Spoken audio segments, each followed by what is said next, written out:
नमस्कार साथियों, welcome back to my YouTube channel. कैसे हैं आप सभी? उम्मीद करते हैं कि आप सभी बहुत अच्छे होंगे। तो चलिए आज की क्लास की शुरुआत करते हैं। कल की क्लास में हमने देखा था फ्रैक्शन और रेशनल नंबर देखा था दोनों। अगर आपने अभी तक वो वीडियो नहीं देखा है तो जरूर देखें, क्योंकि इसको देखने से पहले वो वीडियो आपको देखना जरूरी है। भिन्न किसे कहते हैं, तो उसके बाद आप भिन्न के प्रकार आसानी से समझ जाएंगे। तो चलिए आज की क्लास की शुरुआत करते हैं। क्लास की शुरुआत करेंगे तो आज हम देखेंगे कि भिन्न के कितनी प्रकार होते हैं। तो भिन्न मुख्य रूप से 8 प्रकार के होते हैं। कौन कौन से होते हैं? Proper fraction, improper fraction, mixed fraction, complex fraction, reciprocal, continued, decimal fraction, संक्षिप्त फ्रैक्शन।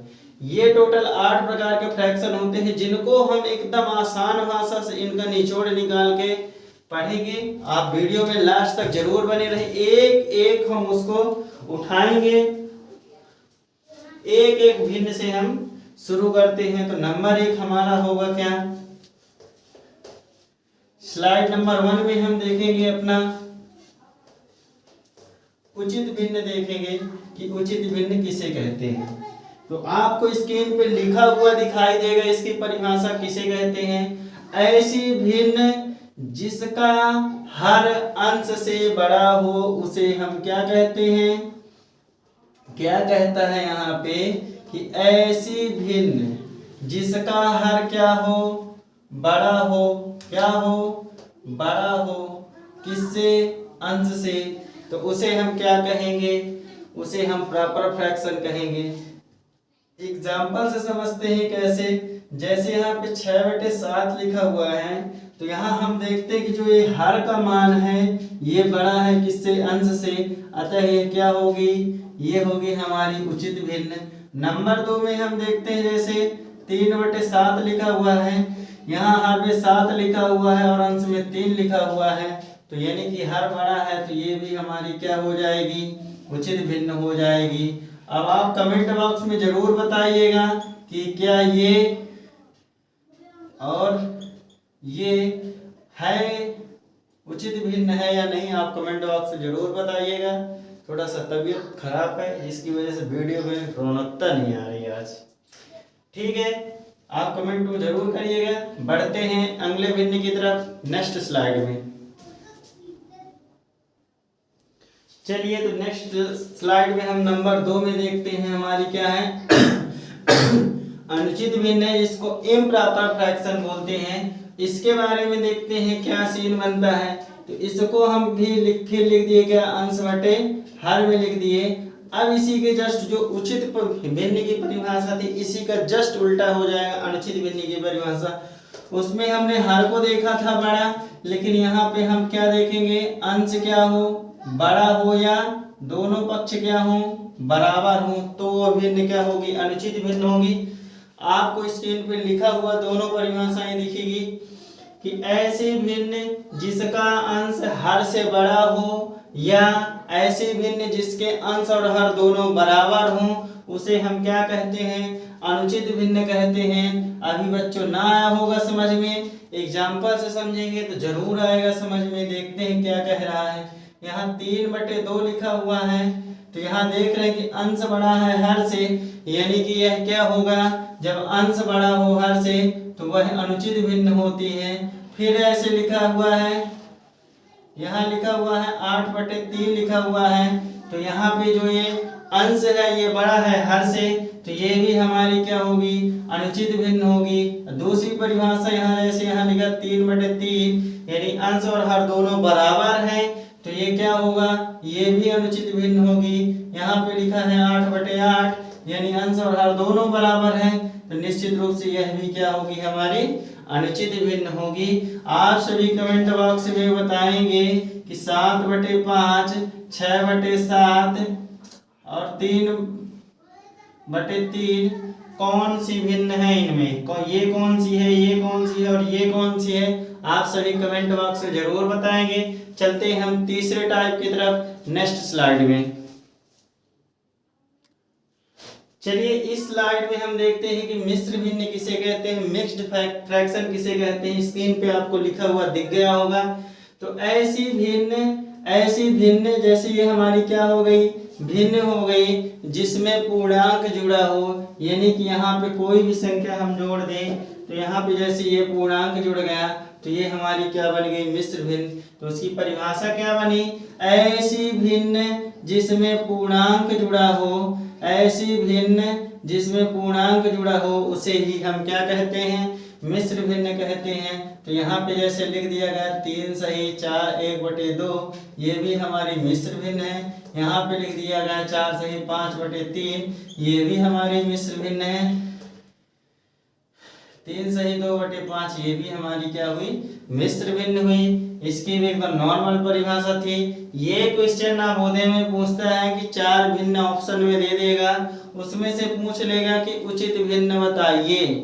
तो अगर आप लोग पढ़े हुए हैं तो निश्चित रूप से बता देंगे, नहीं पढ़े हुए हैं तो फिर ऐसे ही बैठे रहिएगा। तो चलिए बढ़ते हैं नेक्स्ट स्लाइड की तरफ। चलिए देखते हैं मिश्रित भिन्न किसे कहते हैं।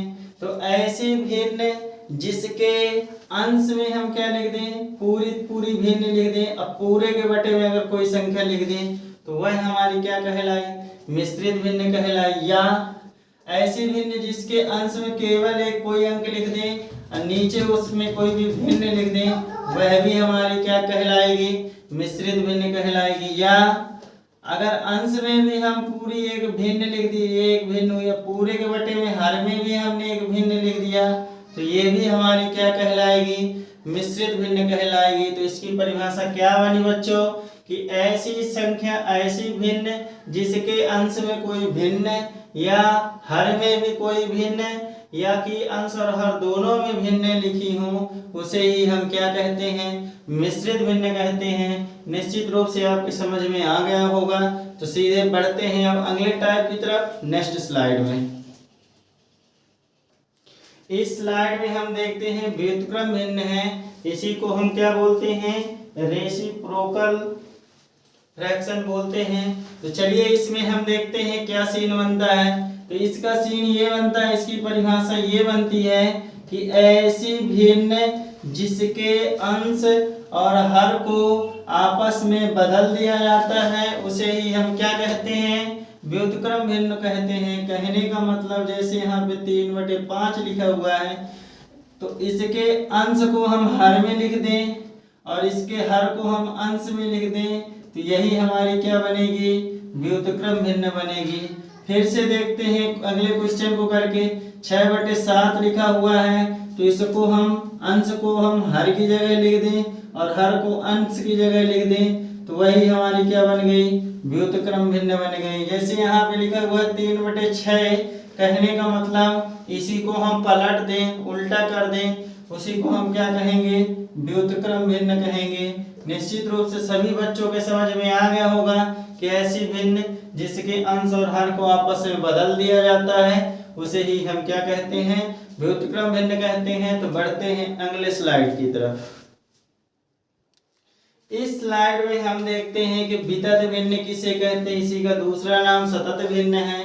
तो देखते हैं कि ऐसी भिन्न जो कंटिन्यू लिखी जाती है, जैसे 1 + 1/2 + 3/2 + 4/5 + 6/7, जब ऐसी भिन्न लिखी हो तो उसको हम क्या कहते हैं, उसको हम कहते हैं वितत या सतत भिन्न। निश्चित रूप से सभी बच्चों के समझ में आ गया होगा। दूसरे नंबर में देख लेते हैं 2 + 1/2 + 3/2 + 4/5। निश्चित रूप से जब इस क्रम में भिन्न लिखी जाती है तो उसको हम क्या कहते हैं, वितत या सतत भिन्न। बढ़ते हैं अगले स्लाइड की ओर। इसमें हम देखते हैं कि दशमलव भिन्न किसे कहते हैं। तो ऐसी भिन्न जिसके हर में 10, 100, 1000 ऐसे ही एक लिख के 0 बढ़ते जाएं और उसमें अंश में कुछ भी लिखा हो उसे हम क्या कहते हैं, दशमलव भिन्न कहते हैं। ऐसे अब लिखे मिल जाए बटे में 10, 100, 1000। तो ऐसे ही भिन्न को हम क्या कहेंगे, दशमलव भिन्न, क्योंकि इसका आंसर 0.3 आएगा। इसका कितना आएगा, 6.78 आएगा। इसका कितना आएगा, 0.056 आएगा। तो निश्चित रूप से इसको हम क्या कहते हैं, दशमलव भिन्न कहते हैं। अब सबसे लास्ट में हम देखते हैं अपना संक्षिप्त भिन्न किसे कहते हैं। तो बढ़ते हैं नेक्स्ट स्लाइड की तरफ। नेक्स्ट स्लाइड में हमारा 8वां प्रकार होगा जिसे हम संक्षिप्त भिन्न कहते हैं। संक्षिप्त भिन्न। इस वीडियो को पूरी एनर्जी के साथ नहीं बना पाया हूँ तबीयत खराब होने की वजह से, फिर भी क्लास जारी है, सहयोग ऐसे ही बनाए रखें। तो संक्षिप्त भिन्न किसे कहते हैं, आपको स्क्रीन पे इसकी परिभाषा लिखी दिख रही होगी कि ऐसी भिन्न जिसका अंश और हर दोनों क्या हो, अभाज्य संख्या हो, वह क्या कहलाती है, वह संक्षिप्त भिन्न कहलाती है। जैसे 1/2, 2/3, 3/5 और 5/7, ये सब क्या है, हमारी संक्षिप्त भिन्न के एग्जाम्पल है। तो बच्चे कमेंट में बताएंगे क्या 5/9, 7/9 क्या ये भी संक्षिप्त भिन्न है या नहीं है, कमेंट बॉक्स में जरूर कमेंट करिए। और वीडियो में लास्ट तक आप बने रहें, इसके लिए बहुत बहुत धन्यवाद। चैनल को लाइक करें, सब्सक्राइब करें, शेयर करें और ज़्यादा से ज़्यादा ऐसे ही सपोर्ट करते रहें। धन्यवाद। तो मिलते हैं जल्द ही अगले वीडियो में।